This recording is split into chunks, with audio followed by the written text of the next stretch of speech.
What?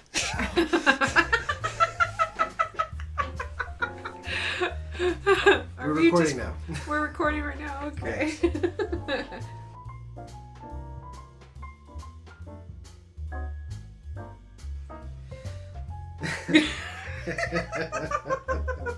I'm so sorry. Okay. You ready? As best I can. Okay. So, you can read. How long have you been reading? I mean, like, you mean consistently where I'm devouring books, or like, when was the first time I actually read a book? Either. First time I ever read a book, I was in 3rd grade, but it was like a combination with the teacher reading it to you and you reading it with her. Mm-hmm. That was binocular. And then after that, I didn't really read because I wasn't that great at it. So, Well, what was your experience with Binocular? Oh, I love supernatural. So, it was the whole aspect of a bunny being a vampire. and when they said stake, you know, like put a stake through the heart, I knew because I watched a lot of horror movies. So as growing up, I watched like Elvira and all that stuff. And I knew scary movies. So I knew it was a stake. But then I realized that they were using an actual steak, the ones you eat. And I was like, oh my God, that's hilarious. But, So you didn't feel compelled to read that book? It wasn't, no. You weren't forced into it, or there was well, something... yeah, you were forced into it. For the class, but yes. it was something that was enjoyable. It wasn't like a It slog. turned out to be enjoyable, Yeah. yes. So a lot of books were forced upon me. Mm-hmm. The first one that I ever read that was not forced upon me. Oh. The first one that was not forced upon me was actually the rest of the Binocular series when I was probably in 6th grade, and then from there I continued on reading the Indian in the Cupboard, and then I stopped reading altogether, and then I read Harry Potter, and then Harry Potter opened another world. Okay, so you just skipped over something very quickly there. What? You said a few series, and then you said, I stopped reading for a while, and then right back in, I read Harry Potter. What was this I stopped reading for a while? Because that wasn't required. Because it wasn't required? It wasn't required. Okay. I didn't have to read anything from probably... Well, you had to read like Mice and Men, How to Kill a Mockingbird, and then after junior high, there wasn't anything required. There was a lot of requirements in college to read things, but the first time I read something that was not required, and I was just curious about it. Mm-hmm. And I just happened to go to Ontario Mills when it was brand new open. I went into a bookstore, saw the book, Harry Potter. It had 1, 2, and 3. Mm-hmm. And actually it was just 1 and 2, and I grabbed 1 and 2 and I said, I'll give these a shot. I was curious to see if I would enjoy reading, and apparently so, because I finished both books within 5 days. And how old were you at the time? I was in my 20s. Yeah. But they were great books, weren't they? Yeah, they were. And then after that, it was like, every year I was like, where is the next book? And then after that, since Harry Potter was there, and then that was done, and I kind of fell off of the little track for a while again on not wanting to read books, just not having the care for it. And then, as funny as it may sound, but the Twilight series came out, and I didn't care for it. I wasn't interested in it, and I just saw it at a bookstore, and I went, okay, grabbed it, devoured it, and then devoured the entire series. I mean, I think only the first 2 books were out again. Devoured them, and then waiting for the books, and then I realized I kind of like a certain type of book, and so I started researching and saying, like, this book, supernatural, witches, fairies, fae, all this stuff, and I started renting them from the library. And can I suspect that this is where it led into your interest in romance? Yeah, for the longest time, I used to make fun, like, oh, I'm not a bodice ripper or this, that. I don't care about romance. I'm totally supernatural. And I found out everything I read has a little splash of romance. Mm. It doesn't have to be, like, hardcore romance. There doesn't have to be any sexual things. Granted, I have read those, and after a while, you just kind of like, okay, skip the pages. They're doing the same old thing. Yeah. At first, it was like, ooh, it's spicy, and now it's like, whatever. So now you've read quite a lot. Yeah. That you talked at first of just a couple of series that really captured you. And it sounds like you had a bit of a layover there between the series where you just weren't interested in reading anything. Yeah. And I wonder if that's because you I didn't know how to explore. You were unwilling to search. You know? Like, Harry Potter is the thing I want right now. And I can't get it. And I don't know what to go to that scratches that itch for me. And I'm not even going to look right now. Excuse me. Bless you. Yes, because at that time, I still wasn't thinking I like to read. Mm-hmm. I thought it was just, there was this book, and it just so happened that this is the series that I liked. And it wasn't until later on that I found out, I maybe also, I kind of treated myself poorly because I felt like since I couldn't read, I didn't learn how to read until I was in 3rd grade, that I'm reading children's books because I thought Harry Potter was considered a children's book. And then when I started looking for other books, I noticed it was young adults. So I thought, oh, my reading level is low. So why am I going to look at the adult books? Maybe I should stick into the young adult genre. And I did for a very long time until I started understanding that I liked a specific type of genre and I wanted to read that. So I was like, okay. So do you eventually get to a point where you're not beating yourself up anymore for not being a book snob? No, I've always loved books. I used to collect a lot of books. I just never read them because I didn't know how to. I always was fascinated with books, but I never could read them. And I think when I first started reading books that were considered young adult, and there were some words that I didn't know. I read a lot of books with a dictionary right next to me so I can figure out what this word meant. I felt like, oh my God, I can't believe I'm doing this. Yeah, maybe I'm unclear. The reason for my question was it sounded to me as though, and I might be wrong, but it sounded like you were a little down on yourself when you were reading the young adult books. I should be reading this because I don't think I can read above that level. I did feel that way, but the thing was I enjoyed it. Okay. So it was like when I would talk to people about like what books I liked, and I said, now understand that they are young children's book or they're young adult books, or I would downplay my opinions because I felt like maybe I'm not book savvy enough to give better opinions, or because I basically read young adult books or children's books. So I felt like if I was to express my opinion to someone, they wouldn't listen because they're like, you only read this. Yeah. You're not wide. Feels kind of exclusionary, doesn't it? Yes. Very bullshit. People are bullshit to each other, aren't you? You know, yeah. They really are. They get their nose up in the air over a certain type of book or literature. Oh yeah. They want to shit all over you because you just found something you like. Mm-hmm. It's kind of fucked up.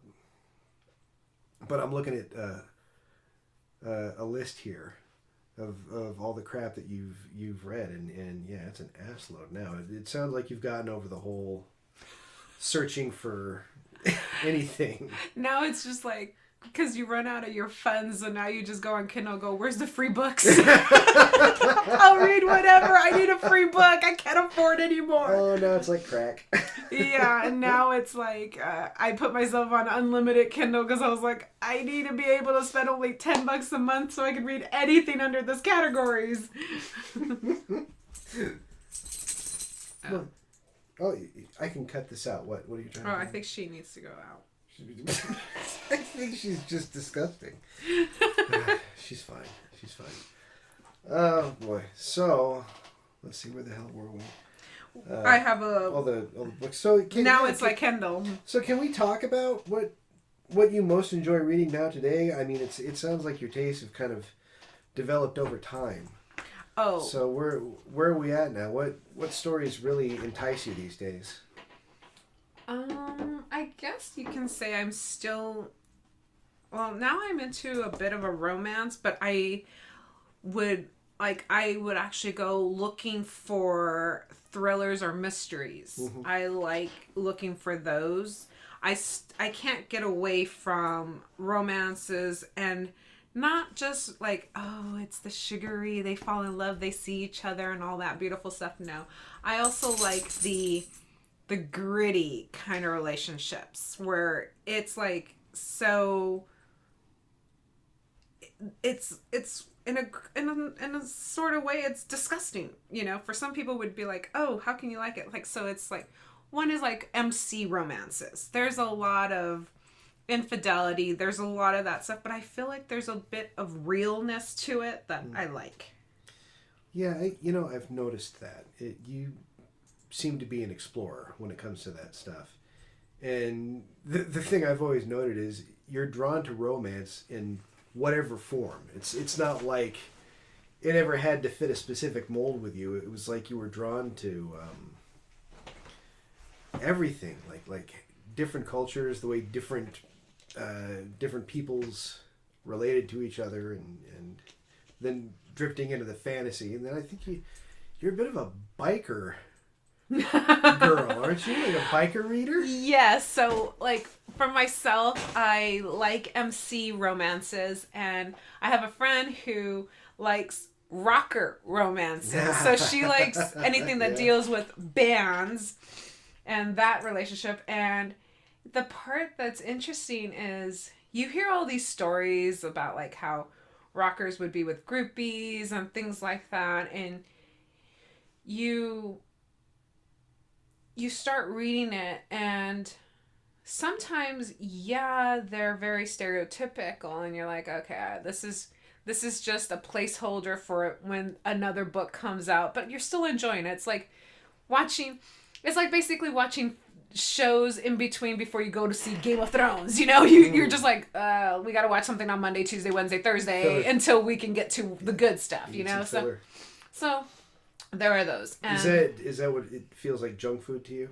It could be. Some of them can be very junk food, but once you find the one, and some authors do it where they have like rockers, but then they do crossovers, so they have like MCs with rockers and things like that, and you invest because you were interested in this group, and then she introduces you to another group, and you're like, you sneaky girl, but okay. Okay, so that's interesting. So you regard these stories as a kind of literary junk food. It's like you're not really looking for high quality.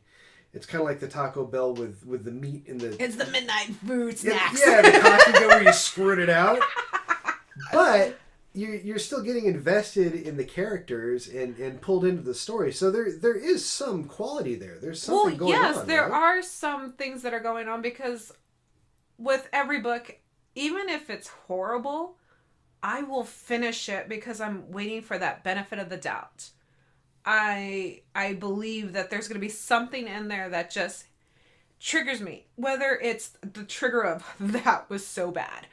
Oh my God, did you hear that line? Oh my God, that's horrible. Or there's like, nothing really worked, but there was that moment where it was like, oh my God, you touched me. You know what? You're the reader that a writer dreams about. No, I'm serious, because you'll give them that chance all the way to the end of the book, you know, and like, from my perspective, I would be incredibly grateful for that. It's like if I haven't managed to draw you in or hook your interest by well before that point, like, maybe the first, I would say, quarter, I should have figured it out by that point. But if we're getting all the way to the end of the story and you're still giving me that chance, that's very kind of you. Yeah, there's times where normally, like, I can read a book within, if it's good, nobody in my household will find me because I'll be devouring it for the entire day. Yeah. And I can tell when a book doesn't grab me is after the first 2 chapters, if I can put it down and walk away and do some chores, then I'm like, oh, this one's going to be a tough one. I'm going to have to slug through it, but I'm going to finish it because, by God, there's got to be something in there. I got to be able to be like, okay, there's something here. Or sometimes there's not. And I'm like, well, I got a story, And have you ever had the opposite? Where you're kind of picking through the junk food, but then you find, like, the diamond in the rough? Yeah, like that one author that you didn't even know existed, but they were just killer at putting together the story that you wanted, and they became like one of your big favorites. There have been a few where I never suspected anything would come out of it. I researched, I just picked a genre and said, give me what you got. And there was one, I was reading, I just typed in motorcycle MCs, and it actually was one from, I think her name was Kat Porter. Mm-hmm. And I think it was like Lock and Key, and then the second one. Okay, so the first one, it deals with the relationship with the heroine and the hero, and their relationship is kind of pretty bad in some ways and everything, but it was their relationship themselves, like how they related to each other and what happened in the ending for them, and how I kind of got, I guess you can call it like book depression. Like, I was depressed. I was mourning my characters and stuff. And I was just like, the whole day I was like, everybody's just going to have pizza. Tomorrow we'll have burgers. And it, like, it wears on your body that you go through depression. You stop eating. It's the greatest diet on earth. But you're like, you're depressed. You're literally in depressed mode, and I can't walk away from it. After I've been depressed, I'll reread it the next day. I'll pick and choose the parts that I remember and how I want to get kicked in the teeth again, because I was like, it was so good. It made me cry, and there's other ones where is this your favorite story, what you're describing right now? No, it's one of my... There's not one favorite story. There's many. So, there was another one where, it's part of the series and stuff like that. And, there's some racy scenes and stuff. But, like, for me, I was like, I don't care about the racy parts. I just like the interactions. And there's others where I was like, I didn't think anything of it. But, like, also with The Time Traveler's Wife. Well, that's an older book, yeah. I understand, though, that ends pretty sadly. Yes. Oh, another book depression. But that's what I'm curious, is that feeling at the end, that emotional draining, is that like the chief component that you're looking for in every story, or could you be content with something that just made you laugh, like something funny? Oh, yeah, something.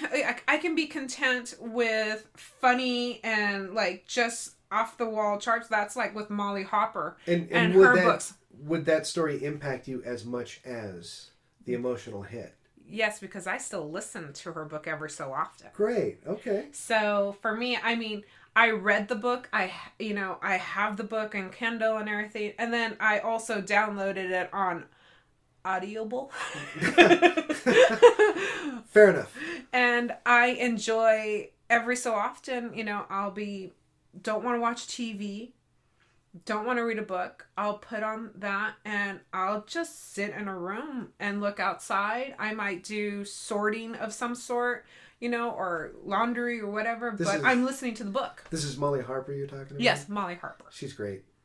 I like her. And then you have like Amanda Ronconi doing the She is perfect for those books. For the heroine, yes. The werewolf series where they're up in Alaska, that's my favorite series by her. I loved it so much because Alaska becomes a character in that book. Yes. And it's almost I want to go visit Alaska now. Well, no, I got a Northern Exposure vibe. Oh, when I was reading that book, like the same kind of feelings I used to get watching Northern Exposure, I got reading this book, and that story is totally out of my wheelhouse, right? Like, I'm not into supernatural romance or whatever, but man, that I book thought series it was hilarious. Great. It hooked me right in. A lot of fun. Yeah. Yeah, I mean, and then there's the others that are similar to, like, there's The Fae, and that's by Karen Marie Moning and J.R. Ward. They do all those vampires, and the other one deals with the Seelie, and that was the first time I was really exposed to more of a different culture. And then when I read that, I went into learning about Highlanders and stuff because I was like, oh, okay, well, they deal with Highlanders. I'm like, well, let's figure this out.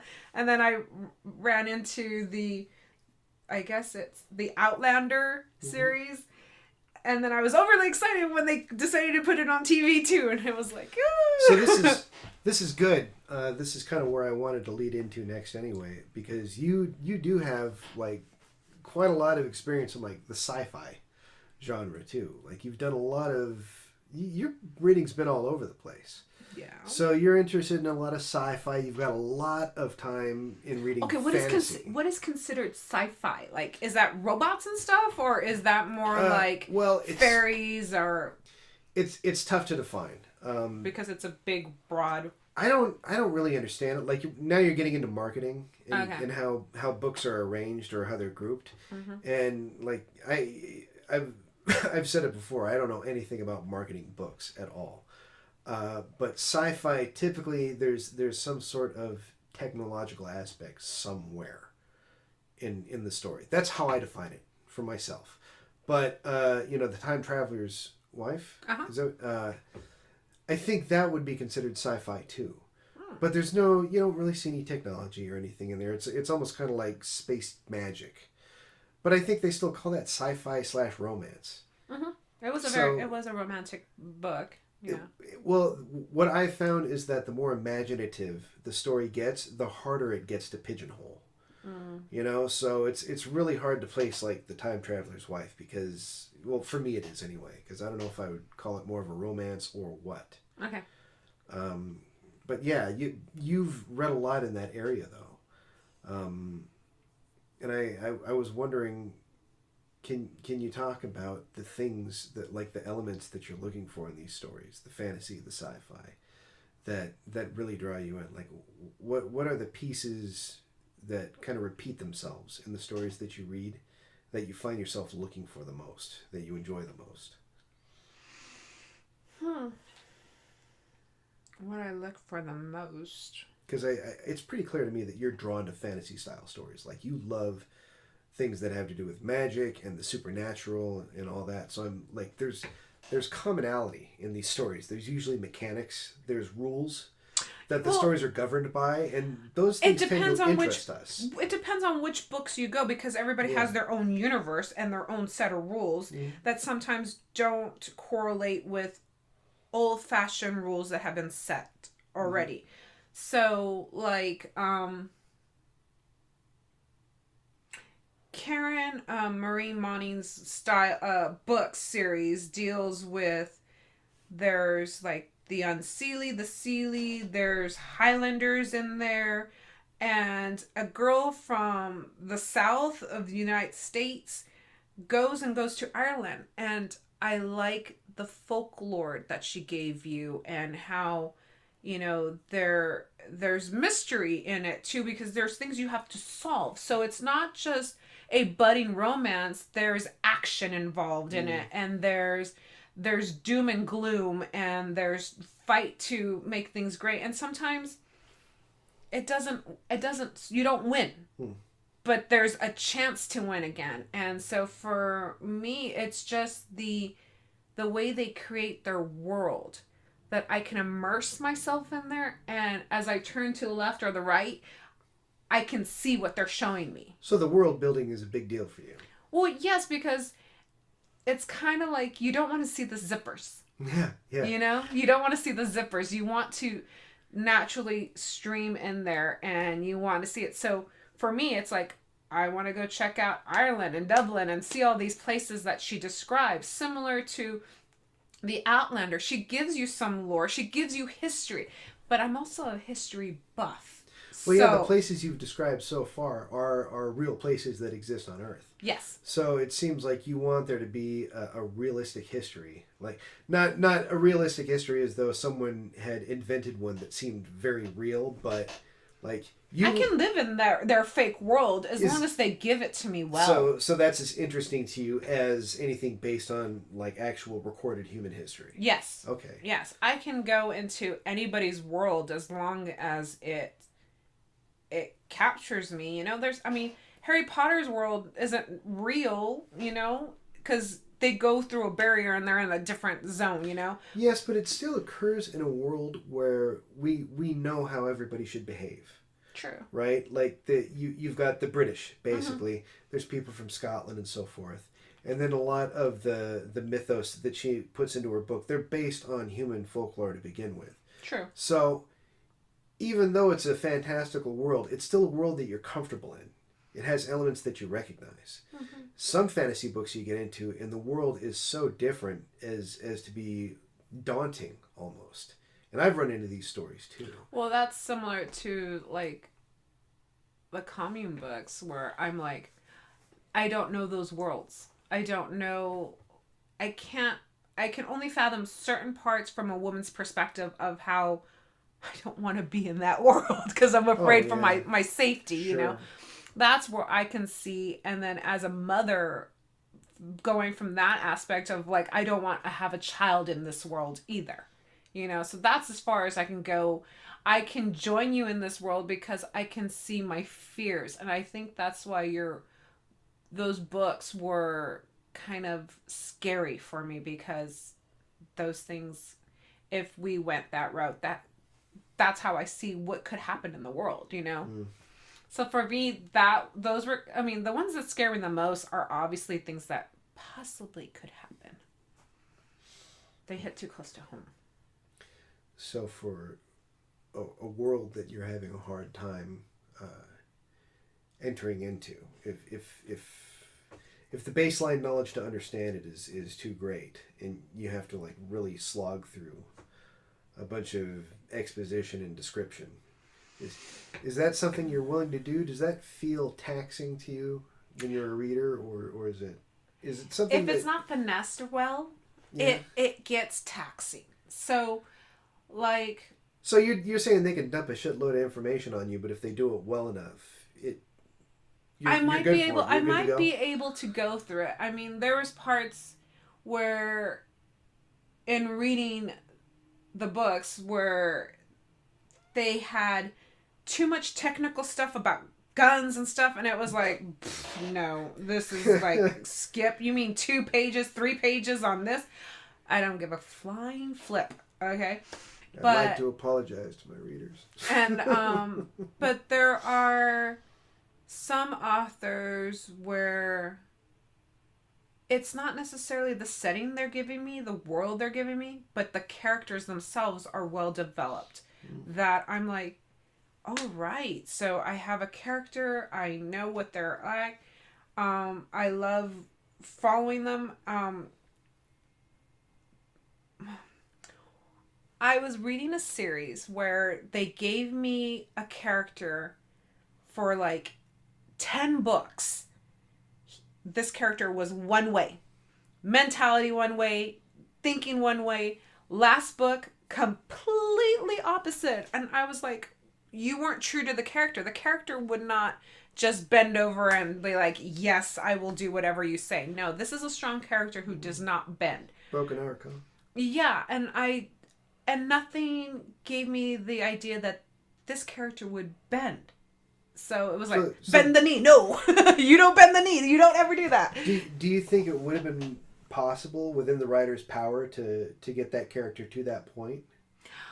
I think it would have been more books to get him to that way. But the thing is, if you spent 10 books and then on book 11 you show me that he's a totally different person, I'm trying to figure out, did you get mad? Did you get upset? What was going on with you that made you... set that up better, don't you? Yes, because you can't just change a character on me after I've invested so many books into this person, you know? And I felt betrayed. Wow. Because this was not the person I thought, you know? Because it's like saying... You have this macho man who's very butchy and everything, and he's just like, I do mechanics and everything. Granted, this is completely stereotype. Okay, so stereotype. That's okay. You know, so... That's emotional shorthand for readers, you know? Yeah, you know, so he's completely stereotype. Mechanic, drinking beer, loves football, all this stuff. And nothing to give you any idea that his lifestyle's changed, because he does this in book 1 through 10. And then... all of a sudden, in book 11, you have him cooking souffles and doing things that never were mentioned. That not even in book 1 where he said he picked up a cookbook. If you gave me that, then I'd be like, oh, so he's been experimenting this whole time. Nothing to give me an idea that now he wants to be a baker, you know? Wow. And it didn't do anything. Wow, so, that's really interesting. So... The writer was trying to set up this behavioral turn through baking. Is that what I'm hearing, or what? It was an example. Oh, it was a very bad example, but well, no, but it was such a flip on the person's... a really night and day shift, like immediately. Yes, and I was like, what? Now, the way the character was changed, did that impact the plot in a major fashion? Like, did you find the character making decisions that they normally wouldn't? Exactly. It's almost like they're trying to force like it was a doppelganger to do what they need to. Mm-hmm. And it really changed it for me, and to the point where I was like, I didn't care about book number 12. Oh, ouch. That's a shame. Because normally I read through that Hunter book, but it was like right away in chapter 3 or whatever, and I was like, what? Yeah. I kept going, and I'm like, what? Kept going, and I'm like, no, something's wrong, like body snatcher or something, or, you know. And now, is this I think you're active in reader communities too. I mean, is the problem you're having with this story, are you seeing other readers say the same thing? Are people talking about this? Well, on their blogs and stuff, that I've noticed that people said the same thing. Like, What happened? What's going on? Why the certain flip? And after a while... So this is a noticed problem. Yes, but then after a while, I mean, I also don't necessarily read blogs on books because I want to have my own opinion. And so I read the book first. And then I'll see what other people's opinions were and see who matches mine and who doesn't. And 9 times out of 10, nobody matches mine. Again, you're the reader we dream about. Swear to God. That's the kind of behavior we can only do. That's what we want, man. So that really does... I mean, you've already entered into what I was wanting to talk about next, was really just what things ruin stories for you, what things turn you off. I think we just landed on it, didn't we? If you're not true to your character and they do a complete switch, I don't mind if they do a complete switch if it's been built up. Like, sometimes you'll read a book. I'm going to go with like a television show or whatever. Okay. So let's say a person all of a sudden gets an adopted child. They start learning to do things like they don't know how to do clothes, hair, food, cooking, or things. Let's say it's a man who gets a niece or whatever. Okay. They don't know any of those modes. So they learn to do hair, but slowly. they learn to do cupcakes and tea parties and things like that. You know, you don't just say they have the girl and then the next chapter, you know, or the next book, they're all of a sudden helping with prom committee. Yeah. So you need to see gradual development. Is really all it is. Well, because that's what it's like in real life. Mm-hmm. You know, if something was to come fall on your lap, you gradually learn. You've realized, oh, that didn't work. Let's try something new. Or I need to change who I am. It's not necessarily they need to change. I need to change. And is there anything else that can break a story for you as badly as that, or is that the only thing that it is? Well, when it's also confusing, like I can't follow the thought pattern of a writer. Like sometimes, and this is where I come and say maybe it's because I'm not skilled reader or whatever. I'm just saying. You've read more than I have at this point. Well, I'm just saying because I'm thinking, okay, well, they give you the information, but I can't put A and B together. I'm still going A, C, and I'm like, wait, B's missing. And there's times where I'm with a notebook trying to keep things straight on what's going on, and it gets a little confusing. So, like, a lot of back and forth with time, or sometimes they don't let me know when it's another character's thoughts. Like, sometimes I like the header where they will say, you know, Sam, and then the next one will be Susan, you know, or just give me an idea of who's thinking at this time. You just appreciate a little help. A little bit, you know, and sometimes, I mean, like, if it's not a mystery, don't make it a mystery. You know? Don't make me guess on what's going on. Just help me. Sometimes when you're reading a book, sometimes, because if I can't get it, I will reread it to see if I missed something. And if I enjoyed the story enough and I still feel like I'm missing something, I'll get the audiobook, because that helps when they're reading it and they do inflections and stuff. It helps me understand what was the point. Sometimes I can understand with the help, like, oh, I missed a big point. But sometimes they don't have an audiobook and it's just me and I've tried and I'm like, I'm still lost. I need assistance. I need a tutor. I can't figure this out. So do you prefer audiobooks to reading? No. No, you'd rather read it? Or do you not care? Honestly, I don't care. Yeah. I can do either or. There's times where I do audiobooks. Oh, the other thing is when you change your narrator. Sometimes that's unavoidable. Yeah, I don't like when the narrator, because then all of a sudden, because their voice is a character. And they've given, it's basically, it's like, it's kind of like Roseanne when they had Becky, and then they changed Becky, and it's like, whoa, wait a minute. And then they made a joke about it too with DJ going, she's not the same, but she is the same. She's not the same, but she is the same. I don't like that because, and then I know that narrators have different timing and sometimes they can't do it, but I've had it where in one series they had 3 different narrators and I was like, oh my god, how am I supposed to figure out who's talking to me? And those are when I'm listening to audio, I'm not necessarily listening, I'm reading the book, so I'm depending on them to help me understand who's who. So that's tough. That, and sometimes a lot of narrators, like an ensemble, sometimes can be confusing a bit. Yeah, you know, I just heard that. Damn it, was that today or yesterday?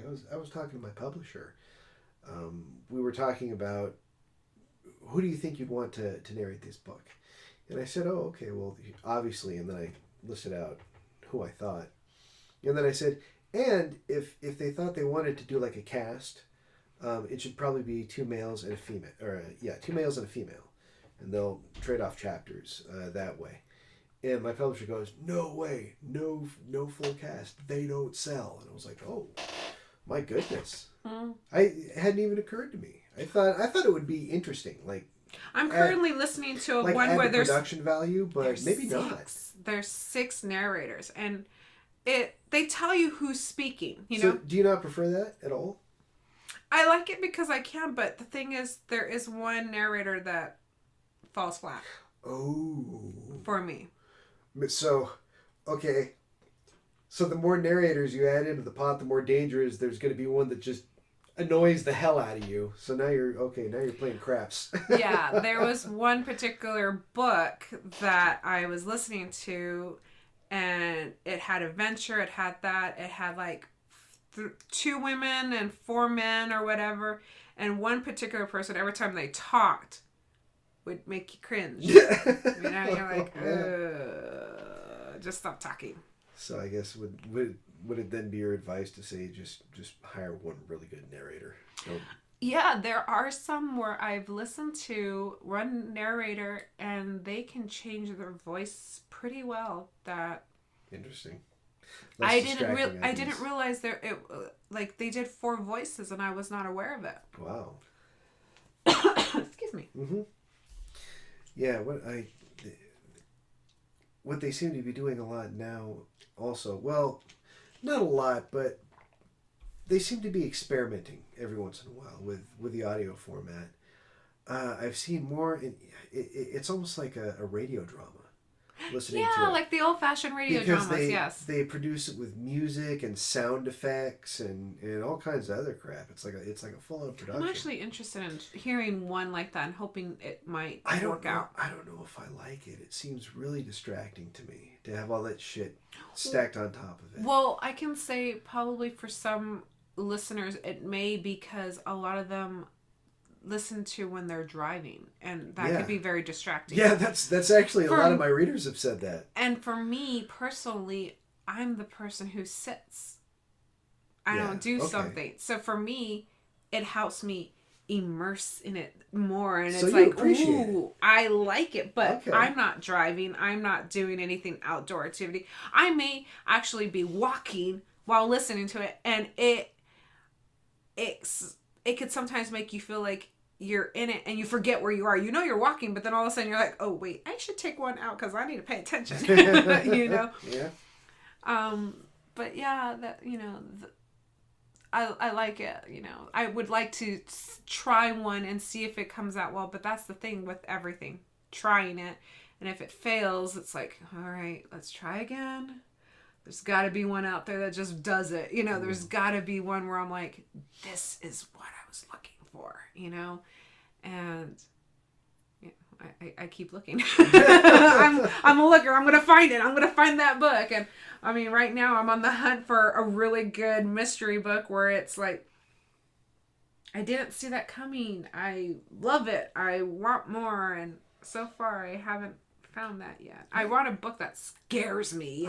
You know what? I might have one for you, but we can talk about that later. It was what was it? It was I think Moriarty. Oh. That one, that was the last. That's the Sherlock Holmes. Yeah. That was the last like good mystery book that I read, and it was very. It felt very Sherlocky. It was very cat and mouse. Really enjoyable read, and as far as the ending, I'm trying to remember now. I don't think I saw it coming until right up at the moment when it came, and I don't remember if I was angry at first by it. Eventually, I came to respect the ending and like it, but at first I was kind of pissed. So, I kind of I chalked that up to saying that was probably a successful book because it made me think about the ending in a very complex way. So that's hard to do. Did you read In a Dark, Dark Wood? That's also supposed to be their new kind of... I've heard of that title, but I don't think I've read it. Yeah, I read the book, and I sensed something. I just didn't know it was that person, that was doing something, because it's a murder, it's like a mystery kind of thing, and there's like it's like you can tell that there was probably a murder or an accident that happens right away in the beginning, yes. And I didn't see where it was coming, and I think it was more along the line of kind of like a mystery versus a thriller, because they did it, they stated it as a thriller, and I was like, I wasn't very thrilled, but I got the mystery. It gave me that whole like who done it, where it's going on, how we're solving this, and things like that. So I enjoyed that, but I don't know. It's did you feel gypped because you didn't get the thriller aspect that you were looking for?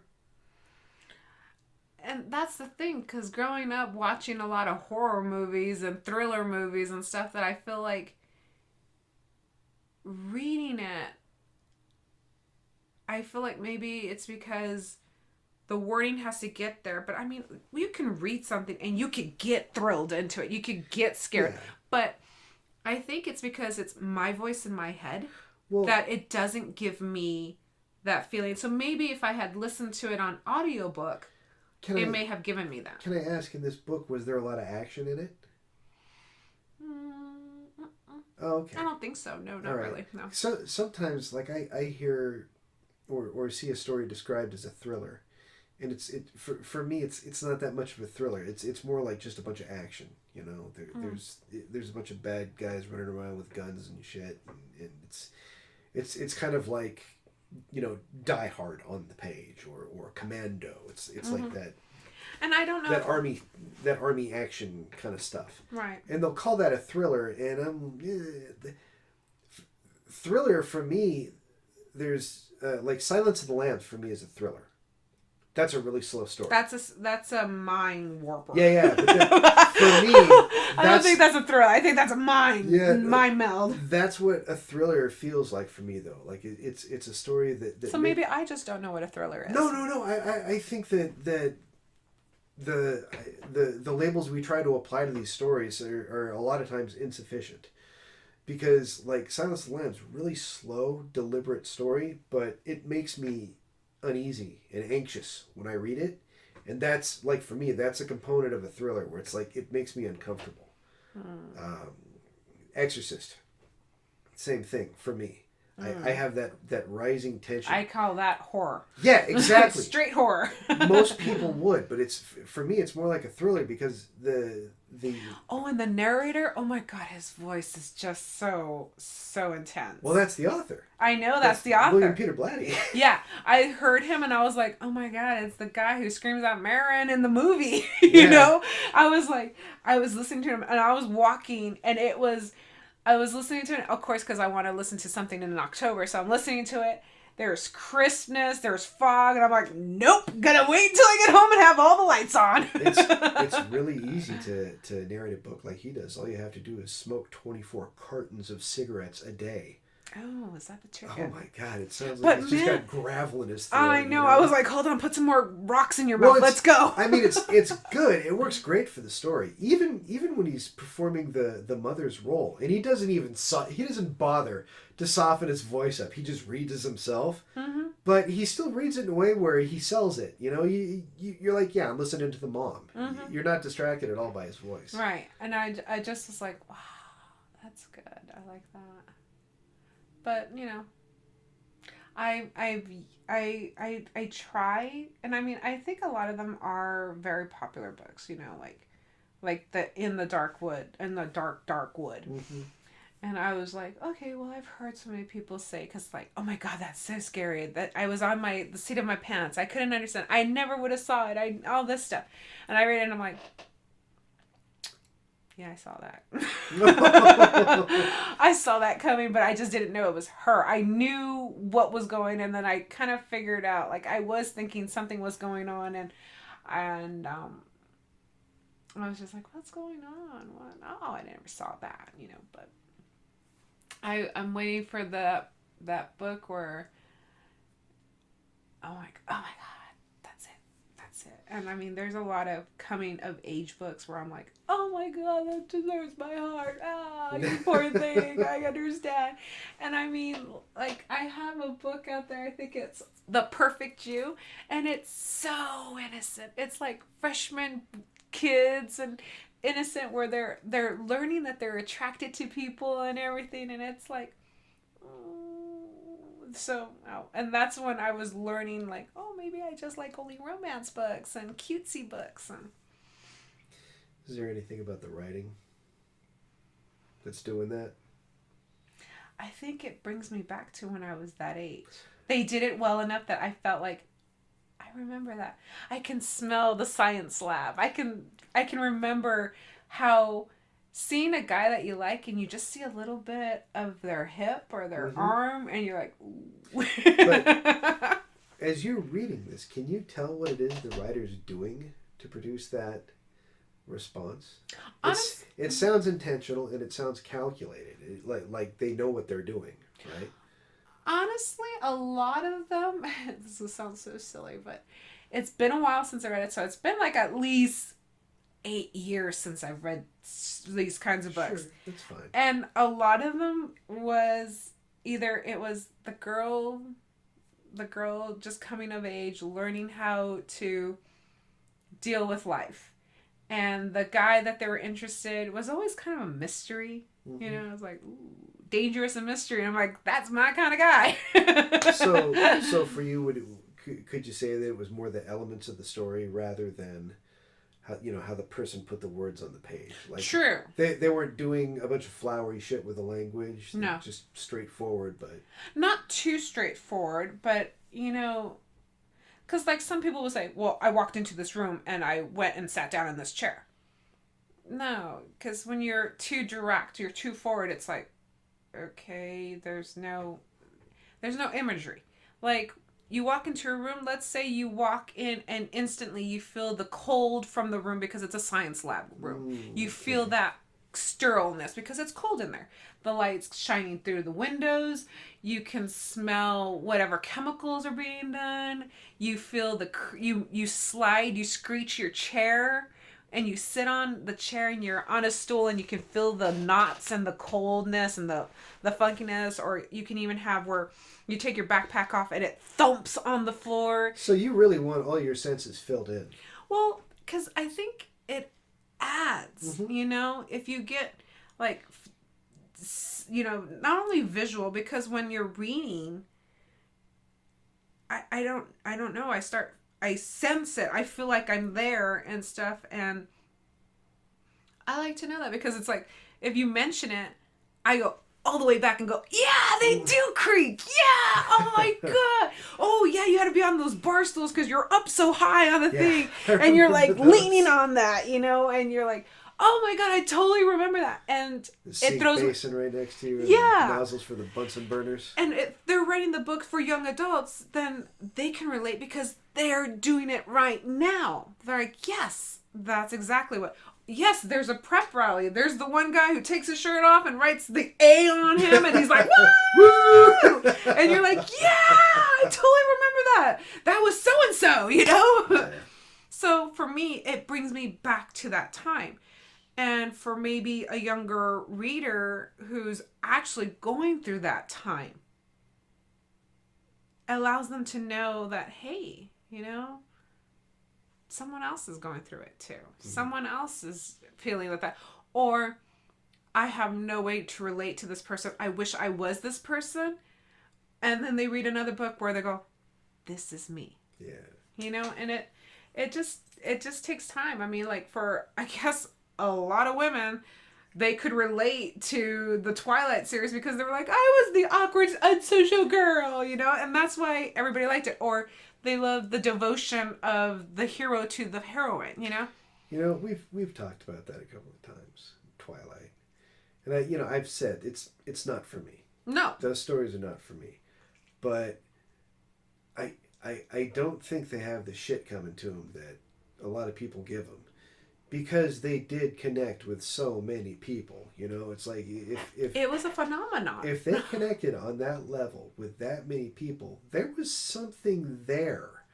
It doesn't matter if I can see it or not. There were enough people that did, and I can't really shit on that. That's an achievement. And you can't expect the people who necessarily fell in love with that particular book series to enjoy another type of sci-fi series like a post-apocalypse. You can't expect them to be all gun-ho for you, but some may cross over. Well, yeah, I wouldn't want to bar them from it either, though. I wouldn't want to say, oh, you can't Oh, no. You can't enjoy this because you're a Twilight reader. That's just classist bullshit.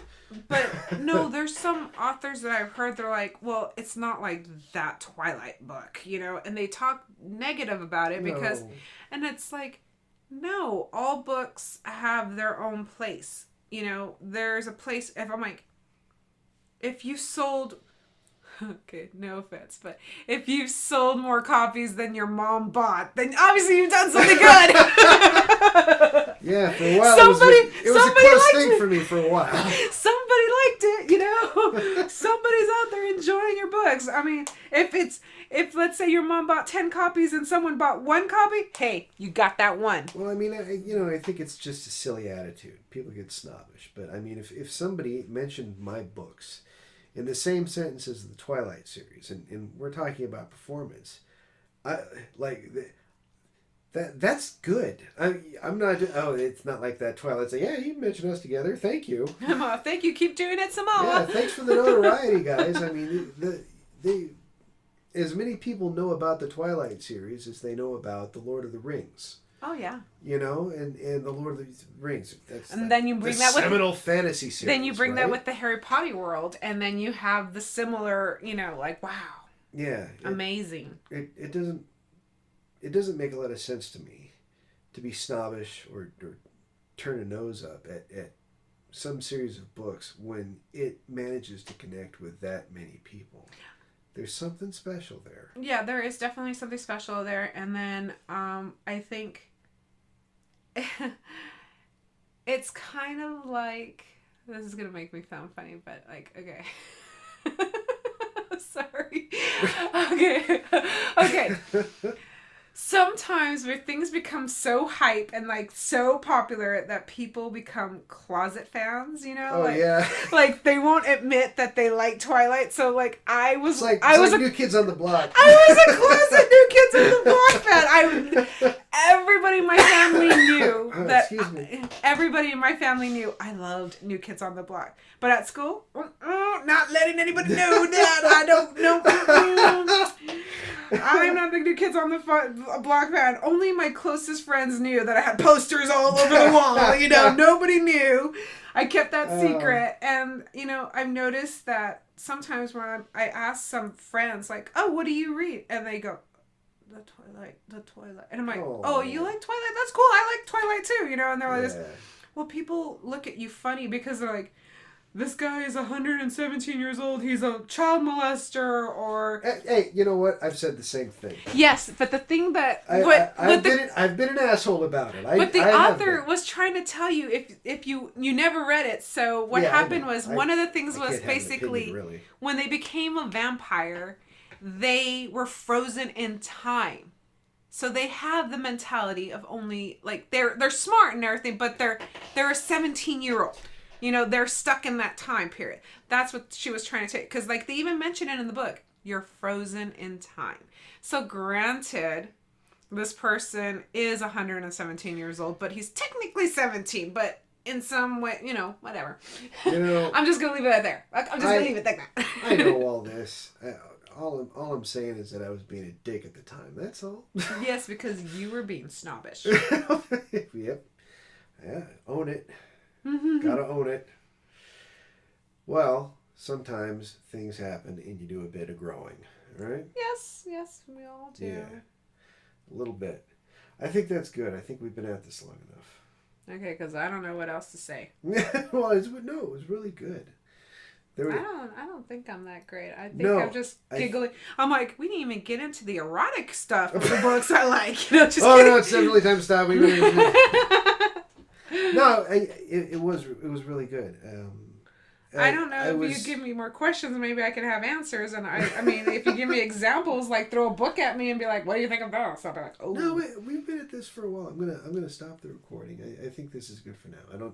I don't think people listen for much longer than this. I don't know. No, I don't think so. Because I would be like okay, this is gonna sound bad, but I think 30 minutes. That's a bit much. Give me 15, I got you, and then give me another 15 later. Yeah, I think a lot of people put these things on in the background while they're working, though. Who knows how many of my readers listen to this one, but a lot of them are truck drivers. They get a lot of time on the road. They're looking to listen to anything, you know? Well, tell me your hand up. They'll listen to my books. They're fucking desperate, right? All right. They all breaker.